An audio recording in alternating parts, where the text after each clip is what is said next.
Hamas का Al-Aqsa तूफ़ान Israel में दाखिल। हमास जंगजुओं का गजा की पट्टी से तिल अबीब पर हमला। काबिज इसराइली इलाकों पर रॉकेट की बरसात कर दी।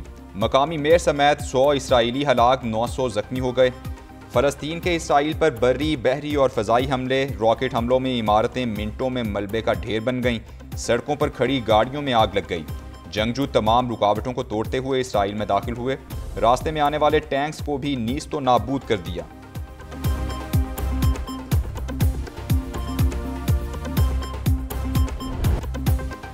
हमास के हमले के बाद इसराइल का जवाबी हमला। काबिज फौज की गजा में निहत्ते फ़लस्तीनियों पर अंधाधुंध बमबारी, धमाकों और फायरिंग की आवाज़ें। 210 फ़लस्तीनी शहीद, 1600 से ज़ायद जख्मी हो गए।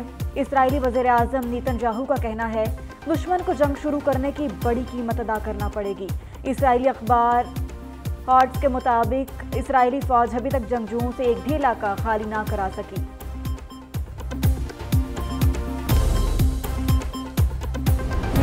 के जो अवाम हैं उनके साथ जो भी हमसे हो सका, ना सिर्फ इज़हार यकजहती, तो जो भी हमसे हो सका उनके लिए हम करने के लिए तैयार हैं। और ये ना सिर्फ पाकिस्तान पीपल्स पार्टी या मेरा ज़ाती पोजीशन होगा, ये हर पाकिस्तानी का, हर इस मुल्क में रहने वाले शहरी का सोच।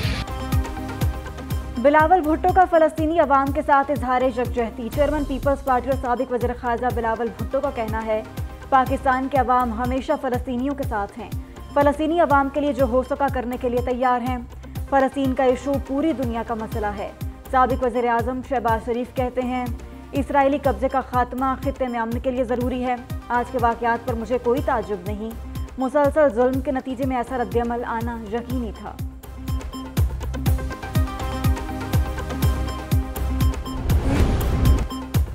नवाज शरीफ की पॉलिसियों का तसलसल रहता तो आज महंगाई होती और ना ये बहरान। आज पाकिस्तान में ऐसे हालात क्यों हैं?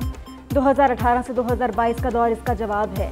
साबिक वज़ीर आज़म शहबाज शरीफ कहते हैं नवाज शरीफ की वापसी से आवाम में एक नई उम्मीद, हौसला और उमंग जागी है। कायद मुस्लिम लीग नून ने हर बार निज़ाम बेहतर बनाया, बेहतर चलाया और आवाम इस बेहतरी का समर मिला। शहबाज शरीफ से पार्टी रहनुमाओं की मुलाकातें, मुल्क की सियासी सूरत हाल, आम इंतखाबात और नवाज शरीफ की वतन वापसी पर तबादला ख्याल किया गया। जहाँ तक मियां साहब की वापसी की बात है, मैंने पहले भी ये कहा, ये पीपल्स पार्टी का बहुत पुराना हमारा एक मुतालबा है, तो इसलिए पीपल्स पार्टी बहुत खुश है कि मियां साहब वापस आ रहा है। बिलावल भुट्टो की साबिक इत्तेहादी जमात नून लीग पर सियासी तीर अंदाजी। जैकबाबाद में मीडिया से गुफ्तगू में चेयरमैन पीपल्स पार्टी ने कहा नवाज शरीफ इतने अरसे बाद वापस आ रहे हैं, नून लीग वाले खुश आमदेद की वॉल चॉकिंग तो करवाते। अच्छा हुआ ख्वाजा आसिफ सामने आए। मुस्लिम लीग नून का सारा बोझ शरीफ खानदान को नहीं उठाना चाहिए। मजीद बोले लाहौर में नून लीग के सियासी इज्तिमात में अवाम के ना आने की शिकायत मिल रही हैं। नून लीग के जो बुजुर्ग हमारे साथ थे वो कहाँ गायब हो गए हैं। शिकवा किया कि नवाज शरीफ की वापसी के लिए तैयारियां वैसी नजर नहीं आ रही जैसी होनी चाहिए थी। मेरा मुखालिफ कैद में हो, मैं उसके खिलाफ जलसे और तकरीरें करूँ, मजा नहीं। मैं चाहता हूँ हर सियासतदान के लिए कि वो जेल से बाहर हो, लेकिन अगर कानून के घेरे में आया है तो फिर कानून होता है। मौलाना फजलुर रहमान के इलेक्शन पर तहफ़्फ़ुज़ात बरकरार। सब इलेक्शन की फिक्र में हैं, उधर रियासत डूब रही है। इलेक्शन हुआ तो इंतखाबी बिल्कुल मखदूश हो जाएगा। आगाज़ करने से पहले इसका अंजाम और नताइज का सोचना होगा। मौलाना फजलुर रहमान का पेशावर में तकरीब से खिताब। कहा मुखालिफ जेल में हो और इसमें जलसे करूं तो मज़ा नहीं। चाहता हूं हर सियासतदान जेल से बाहर हो। अगर मेरे हाथ खुले हैं तो मेरे मुखालिफ के हाथ भी खुले होने चाहिए। अगर वो कानून के घेरे में आया तो कानून से कोई मुस्तस्ना नहीं। कुछ सियासतदान कहते हैं कि इलेक्शन के वक्त मौसम ठीक नहीं होगा। पीपल्स पार्टी का मौक़िफ़ वाज़ेह है कि तमाम मसाइल का हल इंतखाबात हैं। इंतखाबात आ गए हैं, आइन आगे ले जाने का रास्ता नहीं देता। अगर रास्ता नहीं मिलता तो क्या एमरजेंसी लगेगी। रहनुमा पीपल्स पार्टी खुर्शीद शाह की मीडिया से गुफ्तगू। कहा किसी पार्टी को माइनस करना बड़ा मुश्किल है। मार्च में आधी सेनेट खत्म हो जाएगी। बहुत मुश्किल हालात हैं, इलेक्शन पता नहीं कब होंगे।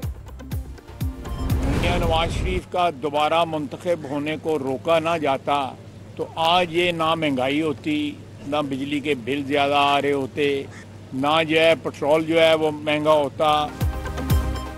नवाज शरीफ चौथी बार वज़ीर-ए-आज़म बनेंगे। नवाज शरीफ ने पहले भी IMF से निजात दिलाई, अब भी दिलाएंगे। रहनुमा मुस्लिम लीग नून ख्वाजा आसिफ की सियालकोट में न्यूज़ कॉन्फ्रेंस। कहा, नवाज शरीफ को इंतकाम का निशाना बनाया गया। पनामा में नवाज शरीफ का नाम नहीं था, बेटे से तनख्वाह ना लेने पर नाअहल किया गया। मुल्क की तारीख में नवाज शरीफ से अपील का हक भी वापस ले लिया गया। ऐसा सलूक तो बदतरीन मुल्जिमों से भी नहीं किया गया।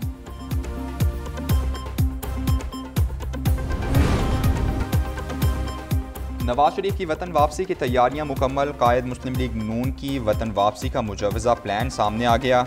9 अक्टूबर को लंदन से सऊदी अरब रवाना होने का इम्कान। सऊदी अरब से 14 अक्टूबर को दुबई रवाना होंगे। नवाज शरीफ का दुबई से चाइना और कतर जाने का भी इम्कान। कायद मुस्लिम लीग नून 21 अक्टूबर को दुबई से लाहौर के लिए रवाना होंगे।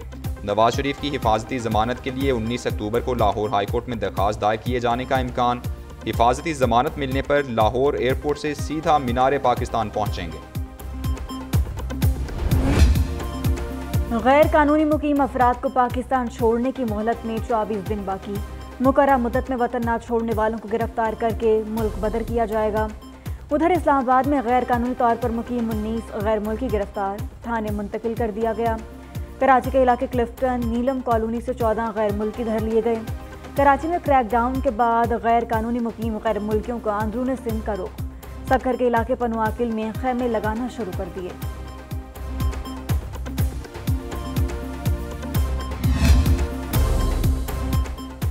तोशाखाना फैसला मुअत्तल करने की दरख्वास्त पीर को समाअत के लिए मुकर्रर। Islamabad high court chairman PTI की दरख्वास्त पर एतराज़ात के साथ समाअत करेगी। इस्लामाबाद हाई कोर्ट की डायरी ब्रांच ने 3 एतराज़ात आयद कर रखे हैं। चेयरमैन PTI ने तोशाखाना फैसला मुअत्तल करने की इस्तदा कर रखी है।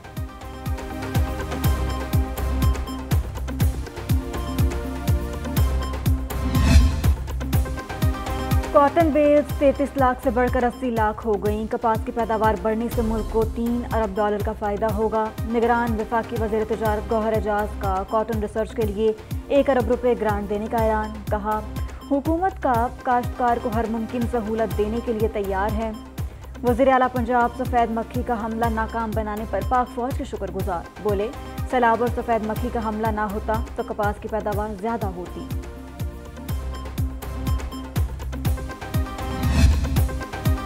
पंजाब के बड़े अस्पतालों की बेहतरी के लिए $5 अरब के फंड्स मंजूर। पंजाब हाउस कराची के लॉन को तकरीबात के लिए किराए पर देने का फैसला। निगरान वज़ीर आला पंजाब की ज़ेर सदारत काबीना इजलास में अहम फैसले। अब गाँव चमकेंगे प्रोग्राम के तहत यूनियन काउंसिल को इख्तियारात देने की मंजूरी। काबीना की दौरान सर्विस वफात पाने वाले सरकारी मुलाजमीन के अहल खाना के लिए माली इमदाद के पैकेज को मज़ीद बेहतर बनाने की हिदायत।